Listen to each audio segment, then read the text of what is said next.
जय श्री गणेश। राधे राधे मित्रों आइए आज अपरा एकादशी यानी अचला एकादशी व्रत कथा सुनते हैं। तो आइए शुरू करते हैं।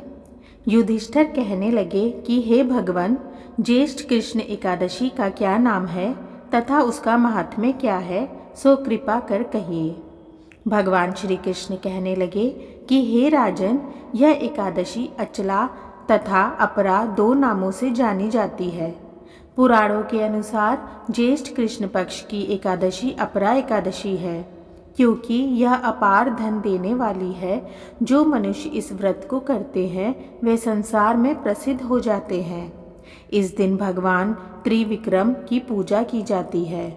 अपरा एकादशी के व्रत के प्रभाव से ब्रह्महत्या, भूत योनि, दूसरों की निंदा आदि के सब पाप दूर हो जाते हैं। इस व्रत के करने से पर स्त्री गमन, झूठी गवाही देना, झूठ बोलना, झूठे शास्त्र पढ़ना या बनाना, झूठा ज्योतिषी बनना तथा झूठा वैद्य बनना आदि सब पाप नष्ट हो जाते हैं। जो क्षत्रिय युद्ध से भाग जाए वे नरकगामी होते हैं, परंतु अपरा एकादशी का व्रत करने से वे भी स्वर्ग को प्राप्त होते हैं। जो शिष्य गुरु से शिक्षा ग्रहण करते हैं फिर उनकी निंदा करते हैं वे अवश्य नरक में पड़ते हैं, मगर अपरा एकादशी का व्रत करने से वे भी इस पाप से मुक्त हो जाते हैं। जो फल तीनों पुष्कर में कार्तिक पूर्णिमा को स्नान करने से या गंगा तट पर पितरों को पिंडदान करने से प्राप्त होता है, वही अपरा एकादशी का व्रत करने से प्राप्त होता है। मकर के सूर्य में प्रयागराज के स्नान से, शिवरात्रि का व्रत करने से, सिंह राशि के बृहस्पति में गोमती नदी के स्नान से, कुंभ में केदारनाथ के दर्शन या बद्रीनाथ के दर्शन, सूर्य ग्रहण में कुरुक्षेत्र के स्नान से, स्वर्ण दान आदि करने से अथवा अर्ध प्रसूता गौदान से जो फल मिलता है वही फल अपरा एकादशी के व्रत से मिलता है।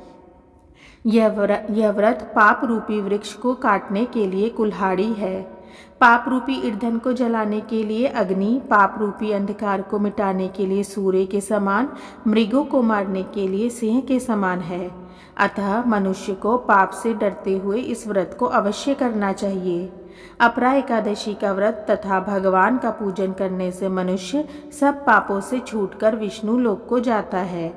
इसकी प्रचलित कथा के अनुसार प्राचीन काल में महिध्वज नामक एक धर्मात्मा राजा था। उसका छोटा भाई वज्रध्वज बड़ा ही क्रूर, अधर्मी तथा अन्यायी था। वह अपने बड़े भाई से द्वेष रखता था।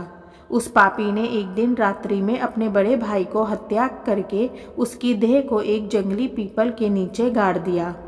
इस अकाल मृत्यु से राजा प्रेतात्मा के रूप में उसी पीपल पर रहने लगा और अनेक उत्पात करने लगा।